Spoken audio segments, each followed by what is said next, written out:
यदि आपको हमारे वीडियोस के नोटिफिकेशन नहीं मिलते हैं तो इस सब्सक्राइब बटन को दबाने के बाद इस बेल आइकन पर क्लिक करें और फिर इस ऑल के बटन को ज़रूर दबा दें। इसके बाद आपको नोटिफिकेशंस मिलने लगेंगे।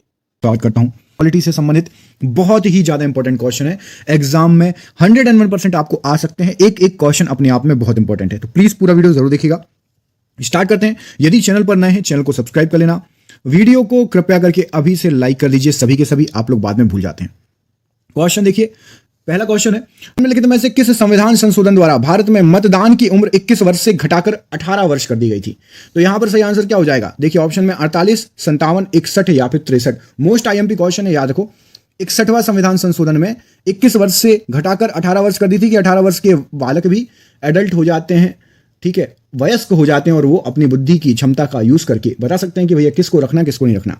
निम्नलिखित में से कौन राष्ट्रीय विकास परिषद का सदस्य नहीं होता है? ये वर्ड याद रखो, नहीं होता है। प्रधानमंत्री, राज्यों के मुख्यमंत्री, योजना आयोग के सदस्य या भारत के राष्ट्रपति? तो यहां पर सही आंसर हो जाएगा राष्ट्रीय विकास परिषद का सदस्य भारत के राष्ट्रपति नहीं होते हैं, ऊपर के तीनों होते हैं, याद रखना। अगला क्वेश्चन देखिए, भारत में पहली निर्वाचित लोकसभा कब अस्तित्व में आई थी? बताइए।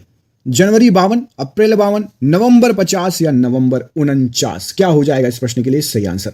तो यहां पर सही आंसर क्या है आपका? अप्रैल 52 में निर्वाचित लोकसभा अस्तित्व में आ गई थी, ठीक है। अगला क्वेश्चन देखिए, किसी राज्य में राष्ट्रपति शासन का तात्पर्य है कि वह राज्य शासित है किसके? क्या हो जाएगा यहां पर सही आंसर? बताइए। तो यहां पर सही आंसर क्या हो जाएगा? वो राज्य के राज्यपाल द्वारा शासित है, ठीक है। यदि किसी राज्य में राष्ट्रपति शासन लगा दिया, इसका मतलब ये थोड़ा ना कि राष्ट्रपति के अंदर में पहुंच गया। इसका मतलब ये कि सीएम ईएम किसी की नहीं चलेगी, कोई नेता नगरी नहीं, राज्यपाल हैंडल करेगा। राज्यपाल कौन होता है? तो केंद्र सरकार का व्यक्ति होता है, केंद्र सरकार नियुक्ति करती है, वहां से बैठ के वो हुकूमत चलाता है, ठीक है। अगला क्वेश्चन देखिए, भारत के राष्ट्रपति द्वारा निम्नलिखित में से कौन सा कार्य नहीं किया जाता है? ऑप्शन है आपके, संसद के सामने बजट को रखवाना, राज्यसभा को विघटित करना, संसद का सत्रावसान करना, आवश्यकता पड़ने पर दोनों सदनों की संयुक्त बैठक बुलाना। तो यहां पर आपका एक चीज नहीं करता, कौन सा? राज्यसभा को विघटित नहीं करता राष्ट्रपति, बाकी तीनों चीजें करता है। अगला क्वेश्चन देखिए, भारतीय संविधान के अनुच्छेद 14 का विधि के समक्ष समानता मतलब इक्वालिटी बिफोर लॉ का वाक्यांश लिया गया है कहां से? ऑप्शन आपके पास ब्रिटेन के संविधान से, संयुक्त राज्य अमेरिका के संविधान से, फोर्सेस के संविधान से या फिर जापान के संविधान से? तो यहां पर सही आंसर है आपका, ये लिया गया है ब्रिटेन के संविधान से। ऑप्शन नंबर ए इस प्रश्न के लिए सही आंसर हो जाएगा। अगला क्वेश्चन देखिए, द्विसदनी विधायिका वाले राज्यों में उच्च सदन को क्या कहा जाता है?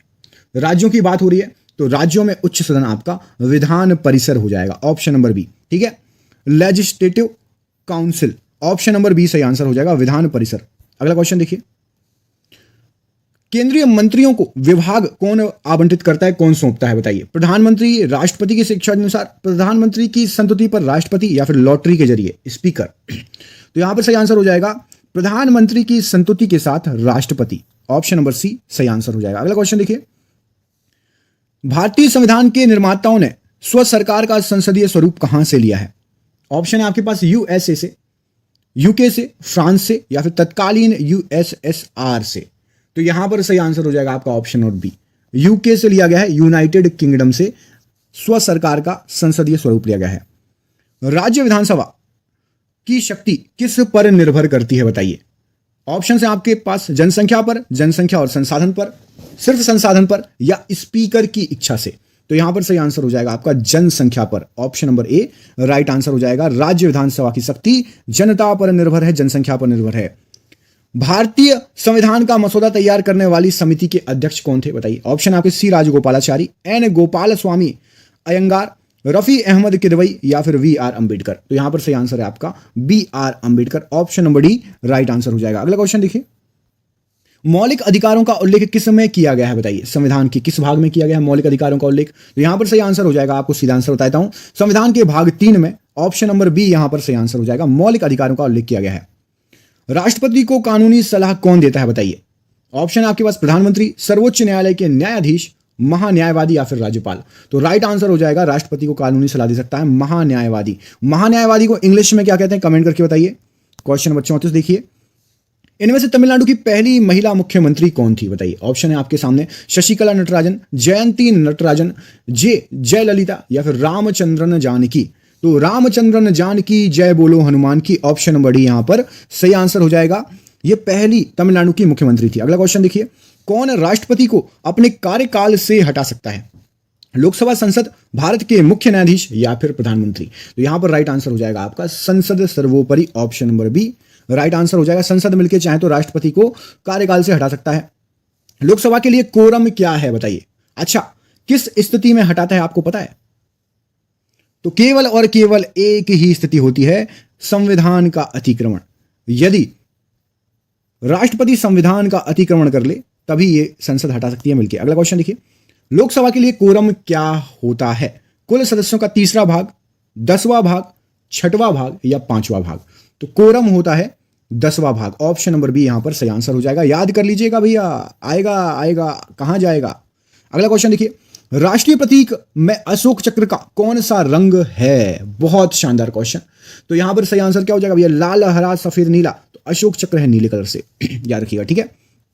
कमेंट करके बताइए, भारत का झंडा किसने डिजाइन किया? कमेंट करिए, देखते हैं किस किस को पता है। पॉलिटी तो भाई जितना पढ़ो उतना कम है। संविधान सभा के अध्यक्ष कौन थे? के एम मुंशी, डॉक्टर राजेंद्र प्रसाद, जवाहरलाल नेहरू या फिर भीमराव अंबेडकर? तो संविधान सभा के अध्यक्ष कौन थे? तो ऑप्शन नंबर बी यहां पर ऑप्शन के अनुसार राजेंद्र प्रसाद सही आंसर हो जाएगा। अगला क्वेश्चन देखिए, तमिलनाडु की पूर्व राज्यपाल सुश्री मीर साहिब फातिमा बीबी इनमें से क्या थी? पत्रकार, लेखक, प्रोफेसर या जज? तो राइट आंसर है वो थी आपकी जज, ऑप्शन नंबर डी इस प्रश्न के लिए सही आंसर हो जाएगा। क्वेश्चन नंबर 40 देखिए, श्वेत पत्र क्या होता है बताइए? एक देश की कागजी मुद्रा, अखबारी कागज, लिखने में प्रयुक्त होने वाला सादा कागज या फिर सरकार द्वारा महत्वपूर्ण विषयों पर विस्तृत जानकारी के साथ प्रकाशित प्रपत्र? तो यहां पर सही आंसर क्या हो जाएगा इसके लिए? सही आंसर है ऑप्शन नंबर डी, सरकार द्वारा महत्वपूर्ण विषयों पर विस्तृत जानकारी के साथ प्रकाशित एक प्रपत्र होता है। भारत के राष्ट्रपति को पद की शपथ कौन दिलाता है? तो यहां पर सही आंसर क्या हो जाएगा इसके लिए? ऑप्शन है आपके पास भारत के मुख्य न्यायाधीश, प्रधानमंत्री, लोकसभा के अध्यक्ष है, इनमें से कोई नहीं। तो सही आंसर है ऑप्शन नंबर ए, भारत के मुख्य न्यायाधीश, चीफ जस्टिस ऑफ इंडिया। अगला क्वेश्चन देखिए, राज्य के राज्यपाल की सेवानिवृत्ति आयु कितनी होती है? 60, 62, 65 या फिर आयु सीमा दी ही नहीं है? तो बिल्कुल सही है, आयु सीमा दी ही नहीं है। राष्ट्रपति की आयु सीमा भी नहीं दी हुई है। अगला क्वेश्चन देखिए, संविधान में वह कौन सा अनुच्छेद है जिसके द्वारा भारत का राष्ट्रपति राज्य का प्रशासक अपने हाथों में ले सकता है? तो यहां पर सही आंसर हो जाएगा ऑप्शन नंबर सी, अनुच्छेद 356, ठीक है, राष्ट्रपति शासन लगा के। अगला क्वेश्चन देखिए, वित्त आयोग का गठन होता है प्रत्येक कितने वर्ष में? तो वित्त आयोग का गठन होता है आपका प्रत्येक 5 वर्षों में। कमेंट करके बताइए, जो सबसे पहले वित्त आयोग बना था उसका अध्यक्ष कौन थे? सबसे पहले जो वित्त आयोग का गठन हुआ था उसके अध्यक्ष कमेंट करके बताइए। भारत के मुख्य न्यायाधीश की सेवानिवृत्ति आयु कितनी होती है? 55, 58, 62 या इनमें से कोई नहीं? तो यहां पर सही आंसर हो जाएगा इनमें से कोई नहीं, ऑप्शन नंबर डी। अगला क्वेश्चन देखिए, निम्नलिखित अधिकार में से संविधान के भाग 3 के अंतर्गत मान्यता प्राप्त गारंटीकृत नहीं है? तो यहां पर सही आंसर हो जाएगा अब संपत्ति का अधिकार, ऑप्शन नंबर डी, ये गारंटी प्रत अधिकार नहीं है। अगला क्वेश्चन देखिए, त्रिस्तरीय पंचायती राज्य व्यवस्था के शीर्ष पर क्या होता है? तो यहां पर सही आंसर हो जाएगा शीर्ष पर होता है आपका ऑप्शन नंबर सी, जिला परिषद शीर्ष पर होता है। क्वेश्चन नंबर 48, भारत में सबसे लंबी अवधि तक सेवा करने वाले मुख्यमंत्री इनमें से कौन से हैं? तो सबसे लंबी अवधि, यहां पर सही आंसर क्या हो जाएगा? मुख्यमंत्री की बात हो रही है तो मुख्यमंत्री में सही आंसर है ज्योति बसु। आप कमेंट करके बताइए ये किस राज्य के मुख्यमंत्री थे। और दूसरी चीज बताइए, सबसे लंबी अवधि तक सेवा देने वाले प्रधानमंत्री कौन है? कमेंट करके बताइएगा, दोनों चीजें। प्रस्तावना में वर्णित समाजवाद का आदर्श क्या है बताइए? तो प्रस्तावना में वर्णित समाजवाद का आदर्श ऑप्शन नंबर सी, राष्ट्रीय संपदा के सम्मान वितरण का ध्येय रखता है। राष्ट्रीय संपदा के समान वितरण का ध्येय रखता है, ये आपका प्रस्तावना में वर्णित समाजवाद है। और आखिरी क्वेश्चन देखिए, भारत एक धर्मनिरपेक्ष सेकुलर देश है, इसका क्या तात्पर्य है? तो इसका तात्पर्य है यहां पर ऑप्शंस में से आपका कि उसका कोई राज्य स्तर पर धर्म नहीं है याद रखिएगा ऑप्शन नंबर बी बिल्कुल सही आंसर हो जाएगा। कैसे लगे क्वेश्चन कमेंट करके बताइए। किसी क्वेश्चन में डाउट है तो कमेंट करके पूछ सकते हैं, हम आपको रिप्लाई कर देंगे। जितने भी मैंने आपसे सरप्राइज क्वेश्चन पूछे उनको बताइए। क्वेश्चन अच्छा लगा हो तो दोस्तों के साथ जरूर शेयर कीजिएगा। चैनल पर नए हैं चैनल को सब्सक्राइब करिएगा। मेरा नाम है सुजीत पांडे, आप देख रहे हैं ऑल एग्जाम गाइड गुरु। लेते हैं आपसे अलविदा। बहुत बहुत धन्यवाद दोस्तों, आपका दिन शुभ हो। बहुत बहुत धन्यवाद।